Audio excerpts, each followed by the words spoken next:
और रुकू के बाद जो हमारा आज की क्लास का जो लास्ट पार्ट है, लेकिन नमाज का लास्ट पार्ट नहीं है वो। जी, वो ये है कि हम फिर दोबारा से वापस सीधे खड़े हो जाएंगे जैसे खड़े थे।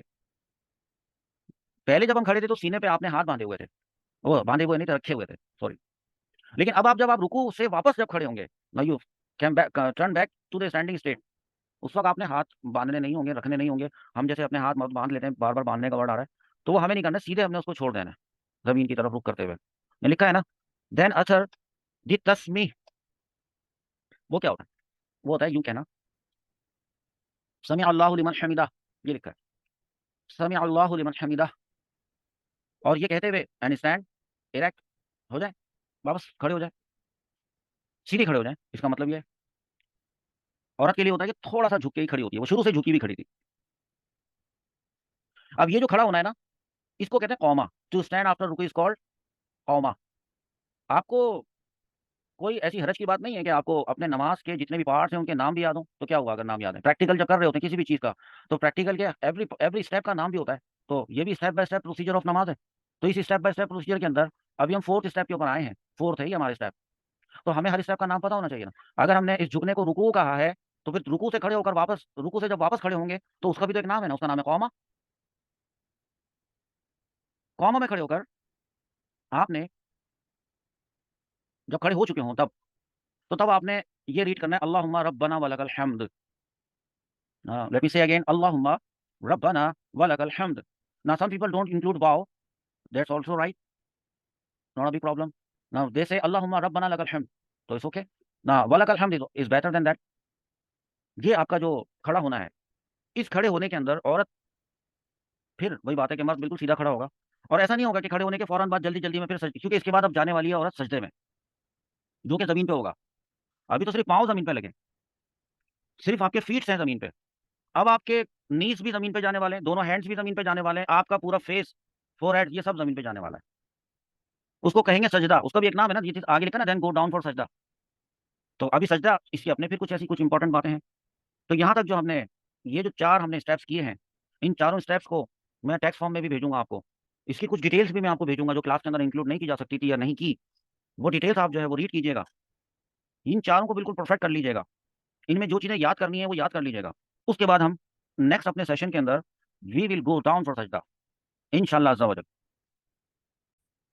अच्छा, इससे पहले कि हम अपने सेशन को यहाँ पे क्लोज करें, हम एक इंपॉर्टेंट बात आपको बताएं कि ये जितने भी पार्ट्स आपने स्टेप्स, जितने भी स्टेप्स आपने अभी तक फॉलो किए हैं, मैं आपको बता देता हूँ कि वो कौन कौन से स्टेप्स थे, उसको एक दफ़ा रिवाइज करते हैं, देखें। ये जो यहाँ से शुरू हुआ था ना, ये इसके अंदर जब हम ये आपसे ये कहते थे कि इसके दरमियान दोनों फीट्स के दरमियान 4 फिंगर्स का गैप होना चाहिए, ये भी तो एक स्टेप है ना। अभी यहाँ से एक वुजू का वर्ड आया था, ये भी तो एक स्टेप है। वुजू is not a part of नमाज, बट लेकिन ये एक स्टेप है नमाज से पहले का। और ये भी नमाज से पहले का है कि स्टैंड फेसिंग किबला, टुवर्ड्स द किबला, ये भी एक स्टेप है। लेकिन लेकिन ये किस कैटेगरी में होती है? देखें, जितने भी स्टेप्स होंगे ना हमारे इस प्रोसीजर के अंदर, शुरू से लेकर यहाँ तक जितने भी स्टेप्स होंगे, ये जितने भी, ये जो पढ़ना है, ये वाला जो टेक्स्ट पढ़ना है, ये टेक्स्ट पढ़ना है, अरबिक टेक्स्ट, ये वाला टेक्स्ट, ये सारा पढ़ना, ये जितने भी स्टेप्स है ना, ये सारे steps in fact they are divided into 3 categories. Three, ना they are divided to 4, but let me minimize it and make it easy for you, so let me say that they are divided into 3 categories, सारे steps. Number 1, एक तो होता है फर्ज, obligatory. Number 2 एक होता है वाजिब, वाजिब। और नंबर 3 सुन्नत। मैं अगर आपसे कहूँ ना कि आप काउंट करें क्या क्या किया था, आप काउंट करेंगे, ये आप, ये रिकॉर्ड पे आ गई है बात, तो आप कर लीजिएगा बात। जैसे मिसाल के तौर पे आप इसको 1 2 3 करके लिखें, लिख के मुझे भेजिएगा 1 2 3। Number 1, stand facing towards the किबला, नंबर 1 कर दें इसको। इन द स्टेट ऑफ वुजू, ये भी पॉइंट नंबर 2 हो गया। With the distance of 4 fingers between feet, तीसरा पॉइंट हो गया, तीसरा स्टेप हो गया। कैसे करें? 1 2 3 करके एक लिस्ट बनाएं। Now raise both hands up to the shoulders, और फिर विदाउट वगैरह वाली बात जो है ना, ये एक चौथा पॉइंट हो गया। Finger should neither be too close, ये वाला पॉइंट, ये एक हो गया। पांचवा, इंस्टेड दे शुड रिमेन, ये तो कोई पॉइंट ही नहीं हुआ। हाँ, eyes focused on the place of सजदा, ये पॉइंट हो गया। इस तरह यूं करके ना आप यहाँ से पॉइंट्स निकालें। तो आप निकालेंगे तो आप बोलेंगे कि सर ये तो आप कह रहे थे 4 स्टेप्स में हुए, ये तो बहुत सारे स्टेप्स हो गए, ये तो फर्स्ट करें 23 27 स्टेप्स हो गए। हो सकता है, मुझे नहीं पता कितने हो गए, ये आप काउंट करें। जब आप इसको लिखेंगे, इससे आपको एक फायदा होगा कि इस तरह से जो लर्निंग मेथड है ना, ये मेथड, ये तरीकाकार भी आपके लिए बड़ा बेहतरीन होगा कि आपने नमाज को इस अंदाज में सीखा होगा कि लिख लिख के सीखा। इसके पॉइंट्स बनाएं, 1 2 3 4, इस तरह करके पॉइंट जब आप बनाएंगे, तो आप मेरी बात सुनें, वो जब आप पॉइंट्स बना लेंगे ना, उन पॉइंट्स में उन वो सारा स्टेप हो जाएगा, वो हमारा कौमा तक जाएगा। सजदा अभी स्टार्ट नहीं हुआ है, यानी ये सारे पॉइंट्स इंक्लूड होते जाएंगे। होते होते आप ये सब करेंगे, इसको पॉइंट्स की शॉर्ट फॉर्म में लिखेंगे, पूरा पूरा टेक्स्ट जरूरी नहीं है कि लिखें। और उसके बाद फिर यहाँ तक अल्लाहुम्मा रब्बना वलकल हम्द तक बात आ जाएगी, अल्लाहुम्मा रब्बना वलकल हम्द। देन गो डाउन फॉर सजदा को छोड़ दें, ये आपका अभी नहीं स्टार्ट हुआ। लेकिन वहां से पहले पहले तक आप काउंट करके लिख कर एक लिस्ट बनाकर मुझे सेंड करें। जब आप लिखेंगे नोटबुक पे तो उसको आप अपने मोबाइल के स्कैनर से या मोबाइल के कैमरा से आप उसकी पिक लेंगे और उसके बाद वो आप मुझे पीडीएफ में कन्वर्ट करके सेंड करेंगे। बड़ा आसान तरीका होता है, अपने घर में किसी से भी पूछ लीजिएगा, वो आपको गाइड कर देंगे। कोई आपको ये काम करके दे देगा या आप खुद करके मुझे भेजें, तो मुझे पता चलेगा कि किसी ने 19 पॉइंट लिखे हैं, किसी ने 13 पॉइंट लिखे हैं, किसी ने 2 3 4 पॉइंट्स को एक ही पॉइंट समझते हुए उसने एक ही काउंट किया, कोई मसला नहीं है। लेकिन ये जितने भी पॉइंट्स होंगे आपके यहाँ तक के अल्लाहुम्मा रब्बना वलकल हम्द तक के, मैं आपको बताता हूँ, they are divided into 3 main categories. Number 1 is called फर्ज, and the second one is called वाजिब, and the third one is called सुन्नह। फर्ज, वाजिब, सुन्नत, इनमें से जो अभी मैंने नहीं बताया कि ये जितने भी पॉइंट्स आप लिख रहे हैं, इनमें से मैं आपको बताता जाऊंगा कि ये वाला देखें फर्ज था, ये वाला वाजिब था, ये वाला फर्ज था, ये वाला सुन्नत था, ठीक है।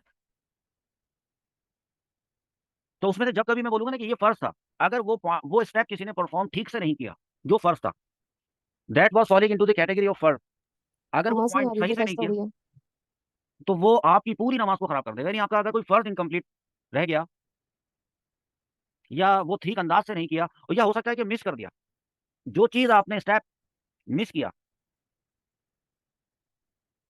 वो अगर फर्ज था, वो फर्ज की कैटेगरी का था, तो नमाज नहीं होगी, कुछ भी करने नहीं होगी, मिसिंग हो गया वो पार्ट। लेकिन अगर जो स्टेप आपने मिस कर दिया था वो फर्ज नहीं था बल्कि वो वाजिब की कैटेगरी का था, तो फिर भी नमाज नहीं होगी। मतलब, लेकिन एक तरीका है इसको ठीक करने का, कि अगर वो जो स्टेप आपका मिसिंग हो गया था, फर्ज करें वो वाजिब था, तो फिर नमाज जब बिल्कुल खत्म कर रहे होते हैं तो एक एक्स्ट्रा जो है ना सजदा साहब होता है, उसको सजदा कहते हैं, सजदा साहब कहते हैं। 2 सजदे करते हैं, वो तरीका मैं आपको सिखा दूंगा। अगर आपको नमाज के दौरान में ये बात याद आती है कि ओहो मैंने मुझसे फलाना चीज छूट गई, भूल गई, छूट गई थी, और आपको फिर ये बात पता होनी चाहिए कि वो किस कैटेगरी की चीज थी, उसका लेवल क्या था। उसका लेवल फर्ज का था, अब तो कुछ भी नहीं हो सकता। और अगर उसका लेवल वो वाजिब का था, तो अब है ऑप्शन, और वो सजदा साहब का ऑप्शन है। तो अगर ऐसी एक चीज या दो से ज्यादा या 3 ऐसी चीजें छूट गई, वो सारी की सारी वाजिब थी, जो कि मैं आपको बताऊंगा कि नमाज में कौन कौन सी चीजें, इन स्टेप्स में कौन कौन सी चीजें होती हैं जो कि वाजिब के लेवल की होती हैं, वो अगर छूट गई तो एक ही मरतबा आप सजदा साहब करेंगे तो वो सारी क्लियर हो जाएंगी और आपकी नमाज बिल्कुल ठीक हो जाएगी। और अगर उनमें से जो चीज छूटी थी, जो स्टेप आपका मिस हो गया था, वो ना फर्ज था ना वाजिब था, हाँ सुन्नत, अगर वो सुन्नत था, भूले से छूट गया, फिर तो ना सजदा साहब करना होगा एंड में एक्स्ट्रा जो करते हैं, बस कोई फर्क नहीं पड़ेगा। भूलने से छूट गया, कोई गुनाह भी नहीं मिलेगा। ये वाली बात बड़ी इंपॉर्टेंट थी। इन द नेक्स्ट सेशन इंशाल्लाह अज़्ज़ा वजल we are going to learn about how to do this सजदा। इंशाल्लाह ताला we learn a lot about नमाज, we'll practice it. Now let's come to the next session, that will be tomorrow inshallah.